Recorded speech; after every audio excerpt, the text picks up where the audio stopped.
Et si 4 questions pouvaient littéralement changer votre vie et vous permettre de vous libérer de votre souffrance? C'est la promesse en tout cas que nous fait Byron Katie dans son livre Aimer ce qui est. Est-ce que c'est une promesse un peu prétentieuse qu'elle nous fait, ou alors est-ce que ces questions peuvent vraiment aider? Et bien c'est ce qu'on va voir dans cette vidéo. Je vais vous partager mon point de vue par rapport aux travaux de Byron Katie. Mais avant de vous dire quelles sont ces fameuses questions, je vais d'abord commencer par vous raconter un petit peu l'histoire de Byron Katie. Byron Katie, elle a fait une dépression sévère quand elle avait une trentaine d'années. Pendant 10 ans, sa dépression s'est aggravée et elle a passé presque 2 ans à être quasiment incapable de sortir de chez elle et de quitter son lit. Elle était obsédée par des idées suicidaires. Elle traversait des périodes de rage tellement fortes que ses enfants passaient devant sa porte sur la pointe des pieds pour ne pas qu'elle les entende et qu'elle décharge sa colère sur eux. Un jour, elle a décidé d'aller dans un centre de soins pour femmes qui souffraient de troubles alimentaires parce que c'était un des seuls centres que son assurance voulait bien lui payer. Mais elle était tellement imbuvable avec les autres résidentes que le personnel a décidé de la mettre dans une pièce à part. Puis quelques jours plus tard, un matin de février en 1986, alors qu'elle se réveilla au sol parce qu'elle pensait ne pas être digne de dormir dans un lit, et tandis qu'elle souffrait d'un profond désespoir, elle a vécu une expérience qui a changé sa vie. Elle s'est réveillée en ayant perdu tout concept de qui et de ce qu'elle était. Toute sa colère et toutes ses pensées qui la perturbaient auparavant avaient totalement disparu, pour laisser place à une joie intense et une paix intérieure. Elle a vécu ce qu'elle appellera plus tard un éveil à la réalité. Elle avait alors 43 ans à ce moment-là. Quand elle est rentrée chez elle, son mari, ses enfants et ses amis ont remarqué qu'elle était différente. Bien sûr, au début, son entourage s'est demandé si ces changements allaient être durables. Mais ils étaient surpris de voir qu'elle était devenue en quelque sorte une nouvelle personne. Elle paraissait beaucoup plus calme, plus joyeuse et remplie d'amour. Et pendant longtemps, elle avait du mal à verbaliser et à comprendre ce qu'elle avait vécu. Mais les gens de son entourage n'arrêtaient pas de lui demander comment elle avait fait pour trouver cette paix intérieure. Et petit à petit, elle a commencé à comprendre que c'était en fait grâce à un questionnement bien précis qu'elle avait eu à ce moment-là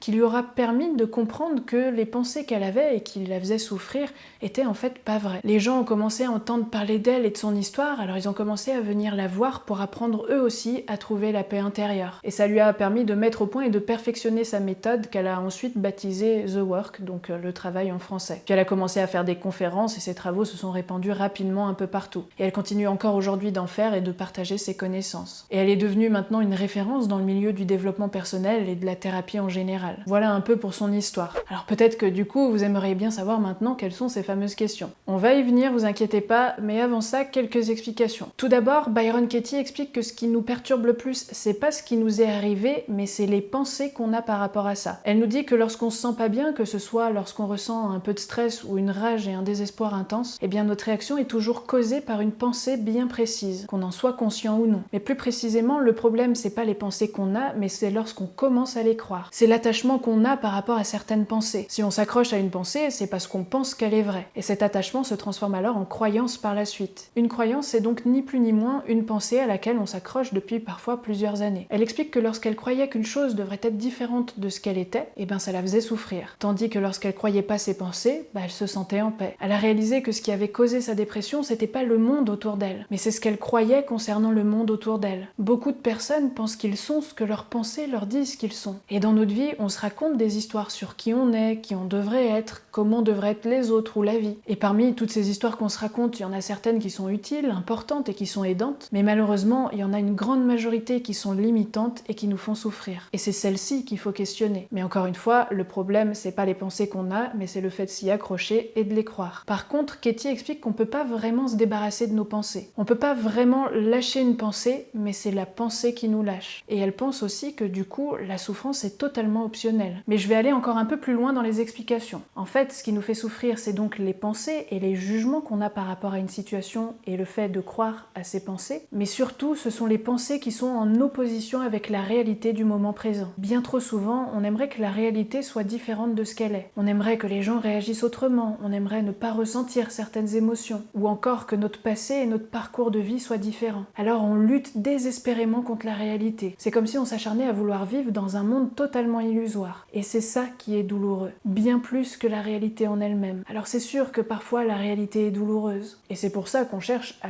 tout prix à la fuir. Et pour ça, on est même prêt à faire des choses qui sont dangereuses pour nous, comme fumer ou consommer d'autres substances toxiques par exemple. Et je vous renvoie à ma vidéo sur les mécanismes de défense où j'aborde tout ça plus en détail. Mais résister ou chercher à fuir la réalité, premièrement, c'est épuisant, mais c'est surtout totalement vain, parce qu'on ne peut pas changer la réalité. Elle est ce qu'elle est, qu'elle nous plaise ou non. Mais heureusement, ça veut pas dire que ça va pas évoluer, mais pour l'instant, elle est comme ça. Katie donne une métaphore toute simple dans son livre pour illustrer ça. Elle dit que vouloir que la réalité soit autrement, c'est aussi vain que de vouloir apprendre à un chat à aboyer. Ah, vous pouvez toujours essayer, mais le chat il continuera toujours de miauler. C'est pour ça que c'est une perte de temps et d'énergie considérable de vouloir lutter contre la réalité. Et je peux vous dire que je vois passer énormément de personnes dans mon cabinet qui s'acharnent désespérément à vouloir essayer de faire aboyer leur chat. Ça m'est arrivé à moi aussi de vouloir faire ça pendant très longtemps même. Et bien entendu, ça m'arrive encore de le faire à l'heure d'aujourd'hui. Si vous vous observez penser, vous allez vite vous rendre compte que vous avez des dizaines et des dizaines de pensées qui sont en opposition avec la réalité. Comme par exemple, mes enfants devraient faire ce que je leur dis. Les gens devraient être plus respectueux. Si seulement j'étais pas coincée dans les bouchons. Ou encore, il faudrait que j'arrête de stresser. Ou il faudrait que je perde du poids. Et il y en aurait plein d'autres du même genre. Et bien toutes ces pensées-là montrent que vous luttez contre la réalité. La seule chose qu'on peut faire par rapport à la réalité, c'est de l'accepter et de l'apprécier telle qu'elle est, même si elle est douloureuse. Et c'est là où la méthode de Katie est vraiment géniale parce qu'elle permet tout ça. Et elle laisse place à un amour inconditionnel de la réalité. Puisqu'on arrête de vouloir changer les choses ou les personnes, mais on les accepte comme elles sont. Alors je pense, et comme le dit aussi très bien Katie, qu'il y a beaucoup de personnes qui sont terrifiées à l'idée d'accepter la réalité. Parce que pour eux, ça voudrait dire qu'ils abandonnent et qu'ils baissent les bras. Ils ont peur de devenir complètement passifs. Et du coup, ils se disent qu'il n'y aurait plus vraiment d'intérêt d'être vivant en gros. Mais je pense pas qu'on devienne passif après avoir appliqué sa méthode. Au contraire. D'ailleurs, à ce genre d'argument, Katie leur pose simplement une question. Est-ce que vous pouvez être vraiment sûr que vous allez être passif? Ou encore, qu'est-ce qui vous fait vous sentir mieux? Vous dire, j'aurais pas dû perdre mon travail? Ou alors, j'ai perdu mon travail, qu'est-ce que je peux faire maintenant? Elle explique que ce qui nous est arrivé dans notre vie, peu importe ce que c'était, devait nous arriver pour la simple et bonne raison que ça nous est arrivé.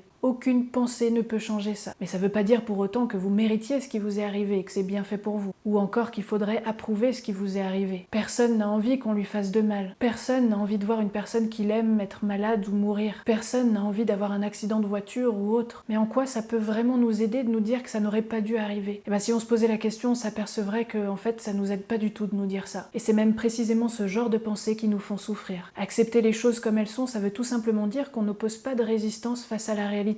Et ça rejoint également tout ce que j'ai pu dire dans ma vidéo sur l'acceptation et le lâcher-prise. Si vous l'avez pas déjà vu et que ça vous intéresse, je vous mets le lien juste ici. Katie explique que le seul moyen de savoir si la réalité est bien comme elle est, c'est de constater que quand on lutte contre elle, on se sent pas bien. On ressent de la colère, des tensions et des frustrations en nous. Tandis que quand on arrête de lutter contre elle, on se sent tout de suite beaucoup mieux. Les choses paraissent alors beaucoup plus simples. Quand on y pense, c'est en fait totalement ridicule de vouloir que la réalité soit autrement que ce qu'elle est. C'est à la limite de la folie même. Pourquoi est-ce que vos enfants devraient faire ce que vous leur dites? La réalité, c'est qu'il y a de fortes chances qu'ils fassent pas ce que vous leur demandez. C'est comme ça, que vous le vouliez ou non. Pourquoi est-ce que vous ne devriez pas stresser? La réalité, c'est que vous stressez. Pourquoi est-ce qu'il ne devrait pas pleuvoir aujourd'hui? La réalité, c'est qu'il pleut. De toute façon, on perd à chaque fois contre la réalité. À chaque fois. Autant l'accepter comme elle est le plus tôt possible. C'est pour ça qu'elle nous dit que c'est pas ce qui nous est arrivé qui nous fait souffrir, mais c'est lorsqu'on se dit que ça n'aurait pas dû nous arriver. C'est là qu'on se sent mal. Et quand on comprend ça, on comprend alors qu'il y a en fait que nous qui nous faisons du mal. On est notre seul ennemi. Et c'est une bonne chose que ce soit le cas. Parce que si on a le pouvoir de se faire du mal, ça veut aussi dire qu'on a le pouvoir d'arrêter. Et que ça dépend que de nous. Notre bonheur, notre liberté ne tient qu'à nous. Et personne d'autre. Et quand on comprend ça, c'est là qu'on commence à reprendre le contrôle de notre vie. Ok, alors il y aurait plein d'autres choses à dire, mais c'était important de commencer par ces explications pour que vous puissiez comprendre pourquoi et comment ces 4 questions peuvent aider. Alors je vais maintenant vous présenter plus concrètement la méthode de Katie. Et je vous donnerai surtout quelques exemples plus concrets d'application juste derrière. Parce que, en toute franchise, quand j'ai découvert sa méthode, moi-même je me suis dit, je vois pas vraiment en quoi ça peut aider. Et c'est quand Katie donne des exemples que j'ai compris qu'en réalité ces questions étaient très puissantes. Des questions, vous allez voir, qui sont d'ailleurs extrêmement simples. C'est pour ça qu'au premier abord, on pourrait se dire que ça va pas aider. Mais j'espère que les exemples derrière vous montreront qu'elles peuvent vraiment. En tout cas, moi, sa méthode m'a beaucoup apporté. Alors pour faire cet exercice, il est quand même conseillé au début de faire ça par écrit. Puis après, vous verrez que vous en aurez plus vraiment besoin. Mais si vous voulez le faire sérieusement, prenez une feuille et un stylo. Alors dans un premier temps, il faut commencer par trouver les pensées qui vous font souffrir. Katie précise de commencer par faire cet exercice par rapport à une autre personne que vous. C'est-à-dire par votre mari ou votre femme, vos parents, vos enfants, vos amis, vos collègues, votre voisin, peu importe. Quelqu'un que vous n'avez pas encore réussi à pardonner, par exemple. Et vous comprendrez après pourquoi il vaut mieux commencer par quelqu'un d'autre. Donc pour trouver les pensées qui vous font souffrir, vous allez voir, c'est pas très compliqué. Commencez par vous demander, ok, qu'est-ce qui me met en colère, me déçoit, me déprime, m'attriste, me frustre ou m'agace par rapport à cette personne? Qu'est-ce que vous aimeriez que cette personne change ou fasse? À l'inverse, qu'est-ce qu'elle ne devrait pas dire ou faire? Et notez ensuite tout ce qui vous vient, sans vous censurer par contre. Au contraire, même là, l'objectif, c'est de se lâcher et de dire tout ce que vous avez sur le cœur. Et c'est extrêmement important que vous écriviez ce que vous pensez vraiment, et écrivez-en le plus possible. Ensuite, vous allez questionner individuellement chacune de ces pensées. Et c'est là que je vais vous présenter les 4 fameuses questions de Katie. Alors prenez la première pensée que vous avez écrite et posez-vous maintenant les questions suivantes. Est-ce que c'est vrai? Est-ce que je peux être vraiment sûre que c'est vrai? Comment je me sens? Comment je réagis quand je crois à cette pensée-là? Qu'est-ce que je serais si je ne croyais pas ou si je n'avais plus cette pensée-là? Alors je vais vous donner maintenant un exemple qui est dans son livre pour que vous puissiez un peu mieux comprendre. C'est le cas de Justin qui est un adolescent qui se sent totalement incompris par sa famille. Il est en colère contre eux parce qu'il se sent jugé, parce qu'il pense que ses proches aimeraient qu'il rentre dans un moule. Mais lui, il aimerait être juste accepté pour ce qu'il est. Katie lui demande alors de se concentrer sur la première phrase, à savoir « je suis en colère contre ma famille parce qu'ils ne devraient pas me juger ». Et elle lui demande ensuite « est-ce que c'est vrai ?» Justin répond oui. Elle lui demande alors « comment tu te sens quand tu as cette pensée « mes parents ne devraient pas me juger ». Il lui dit qu'il se sent faible, que ça l'empêche d'avancer et que du coup il devient de plus en plus distant envers ses parents. Et quand elle lui demande comment il se sentirait s'il n'avait plus cette pensée-là, il répond qu'il serait heureux et qu'il se sentirait en paix. Voilà, ça c'est la première partie de l'exercice. Souvent, à la première question « est-ce que c'est vrai ?», on aurait tendance à vouloir répondre oui à chaque fois. Si c'est le cas, posez-vous alors la question suivante. Quelle est la réalité par rapport à la situation? Et bien si on reprend l'exemple de Justin, la réalité, c'est que ses parents le jugent. C'est la réalité. Par conséquent, l'affirmation « mes parents ne devraient pas me juger » est fausse puisqu'ils le font. Mais on pourrait même aller encore un peu plus loin en se demandant « est-ce que c'est vraiment vrai qu'ils me jugent? Sur quoi je m'appuie concrètement pour penser ça? Quelles sont les preuves ?» Et c'est là qu'on pourrait alors s'apercevoir que beaucoup de nos pensées n'ont pas vraiment de fondement. C'est juste une interprétation de notre part. Mais on n'a pas toujours des preuves et des faits concrets et indéniables. Et c'est quand on se pose la question suivante qu'on s'aperçoit qu'en plus de ça, on se sent hyper mal quand on a ce genre de pensée erronée. On le voit clairement dans l'exemple de Justin. Et à la dernière question, il répond qu'il serait bien plus heureux s'il avait plus cette pensée-là. Et effectivement, si on imagine notre vie sans ces pensées qui nous font souffrir, on réagirait totalement autrement. Et la vie serait alors beaucoup plus simple et on l'apprécierait surtout pour ce qu'elle est. Mais Katie, elle va encore plus loin dans son livre. Parce qu'une fois qu'on s'est posé toutes ces questions, elle nous invite à retourner la pensée par rapport à nous-mêmes. Dans notre exemple avec Justin, ça donne « je suis en colère contre moi parce que je juge ma famille ». Et là, Justin s'aperçoit tout de suite que c'est vrai. Il reproche à ses parents de le juger, alors que lui fait exactement la même chose. Mais il aurait pu aussi retourner la pensée en se disant « je suis en colère contre moi parce que je me juge ». Et ça aurait pu être tout aussi vrai. Et ça, c'est un principe extrêmement important en psychologie. Ce que vous vivez à l'extérieur de vous n'est qu'un reflet de ce qui se passe à l'intérieur de vous. Ce qui vous agace chez une personne, c'est toujours par rapport à vous-même. Et si vous prenez le temps de retourner les choses, vous constaterez que vous faites exactement ce que vous reprochez à cette personne. Mais ça, j'en ferai probablement une vidéo plus spécifique à ce sujet-là. Et souvent, quand on prend conscience de ça, ça change radicalement notre façon de nous comporter. Et c'est pour ça que Katie, à la fin de cet exercice, conseille à Justin de commencer par arrêter de juger ses parents. Parce que ça dépend que de lui et c'est la seule chose sur laquelle il peut vraiment avoir le contrôle. Il peut pas vraiment empêcher ses parents de le juger, mais lui peut arrêter de juger ses parents. Et c'est encore une des raisons pour laquelle la méthode de Katie est géniale, parce qu'elle nous fait prendre conscience de tout ça. Ça permet d'être plus conscient de soi et ça nous pousse à nous responsabiliser et à passer à l'action pour changer notre vie. Et elle donne plein d'autres exemples comme ça dans son livre. Comme par exemple, avant, elle explique que ça la rendait folle de devoir ramasser les chaussettes que ses enfants laissaient traîner dans leur chambre. Bien évidemment, elle avait beau leur demander de les ramasser, ils le faisaient jamais. Et avant, elle arrêtait pas de se dire « mais j'en ai marre, ils devraient ramasser leurs chaussettes ». Et quand elle s'est posé les 4 questions, elle s'est aperçue que la réalité, c'est que ses enfants laissaient traîner leurs chaussettes et que c'était quand elle se disait qu'ils devraient les ramasser qu'elle se sentait mal. De toute évidence, ça dérangeait pas ses enfants, c'était elle que ça dérangeait. Alors elle a arrêté de leur demander de le faire. Et elle s'est mise à ramasser elle-même les chaussettes puisque c'était elle que ça dérangeait avant tout. Et ce qui l'a vraiment surpris, c'est qu'ensuite elle voyait plus du tout ça comme une corvée. Et elle a même commencé à réellement prendre plaisir à les ramasser. Et assez rapidement, ses enfants se sont aperçus que ça la dérangeait plus du tout de le faire. Et devinez quoi? Ils ont commencé eux-mêmes à les ramasser. Puisque ça la dérangeait plus de le faire,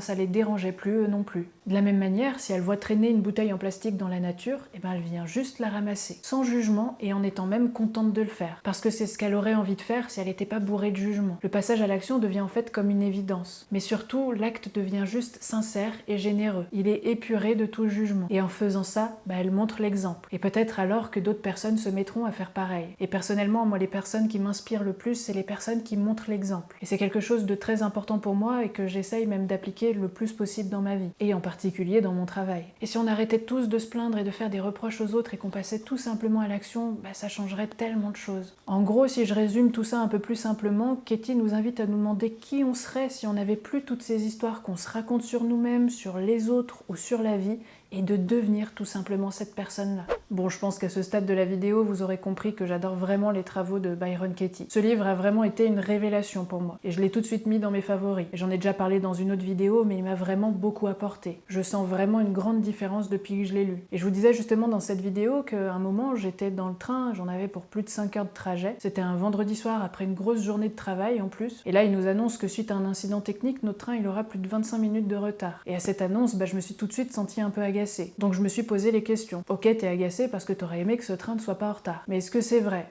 Oui. Mais quelle est la réalité par rapport à ça? La réalité, c'est que mon train va avoir du retard. Et donc, quand t'as cette pensée, mon train ne devrait pas être en retard, comment tu te sens? Agacée, du coup, frustrée et un peu impuissante. Ok, et maintenant, comment tu te sentirais si t'avais plus cette pensée? Je me sentirais bien, détendue, je serais contente d'être au chaud et de pouvoir continuer de lire. Et c'est là que je me suis dit, bon, c'est cool en fait. Et ça s'est fait vraiment très très vite dans ma tête. Et en l'espace de quelques secondes, j'étais toute tranquille. Et je voyais quasiment tous les autres autour de moi qui commençaient à râler, à s'agiter, à appeler leurs proches pour leur dire qu'ils auraient du retard. Autre exemple, il y a pas longtemps, j'avais plus de connexion internet pendant presque 3 semaines. Ils m'ont envoyé 2 techniciens alors que c'était juste un problème de box et que ça aurait pu être réglé beaucoup plus rapidement. Mais là encore, je me posais les questions et puis ça me détendait tout de suite. En toute honnêteté, ça m'a quand même un peu dérangée parce que j'en ai notamment besoin pour travailler. Mais d'un autre côté, c'était une expérience assez intéressante finalement. Parce que ça m'aura permis de faire une vraie pause. Et c'est à ce moment-là que j'ai compris que j'en avais vraiment besoin en fait. Et que c'était même exactement ce qu'il fallait que je vive à ce moment-là. Même si bien évidemment, j'en ai pas eu tout de suite conscience de ça. Alors qu'auparavant, je suis sûre que j'aurais pas su profiter de tout ça. J'aurais juste été hyper agacée de pas avoir internet. Et j'aurais certainement mal vécu ce moment-là. Alors qu'en me recentrant sur la réalité, j'ai pu vraiment profiter du moment présent. Ce qui est amusant, c'est qu'après m'être posé ces questions plusieurs fois, c'est devenu très inconscient maintenant. C'est-à-dire que ça se fait tout seul maintenant. Je m'aperçois que je suis en train de porter un jugement et j'ai même plus besoin de me poser les questions. Je me sens juste beaucoup plus sereine et ça va beaucoup plus vite. Et du coup, je suis beaucoup moins perturbée par les imprévus. Donc c'est génial pour apprendre à lâcher prise. Donc pour conclure, ces 4 questions et la méthode de Byron Katie, qui est quand même d'une simplicité déconcertante, je pense qu'elle est vraiment très puissante. Toutes ces choses qu'elle explique dans son livre, c'est des choses que j'avais déjà plus ou moins commencé à comprendre, mais elle a une manière très simple vraiment de les expliquer. Et elle a mis en mots ce que j'avais encore moi du mal à expliquer. Et si vous regardez mes précédentes vidéos, vous verrez que c'était déjà des choses que je disais, mais pas forcément de la même manière. C'est quand même marrant que ce livre soit venu à moi exactement au moment où j'en avais le plus besoin dans ma vie. En tout cas, j'espère que j'aurai réussi à expliquer toutes ces choses dans cette vidéo aussi simplement qu'elle. Évidemment, je vous conseille à 1000% d'aller acheter son livre si vous voulez approfondir les choses, parce que j'ai pas forcément tout dit dans cette vidéo. Si vous vous sentez pas bien en ce moment, si vous en avez marre de souffrir, si vous cherchez une méthode simple, rapide, concrète et naturelle pour pouvoir vous sentir mieux, si vous voulez apprendre à vivre pleinement le moment présent, ou apprendre à lâcher prise, ou apprendre à aimer les choses inconditionnellement comme elles sont, honnêtement, c'est le livre qu'il vous faut. Voilà, j'espère que cette vidéo vous aura plu. Si c'est le cas, n'hésitez pas à la liker et à me dire dans les commentaires comment vous vous sentez depuis que vous utilisez sa méthode, à partager la vidéo autour de vous si vous pensez qu'elle peut aider d'autres personnes, et à vous abonner à la chaîne si c'est pas déjà fait pour ne pas louper les prochaines vidéos, et je vous dis à très vite.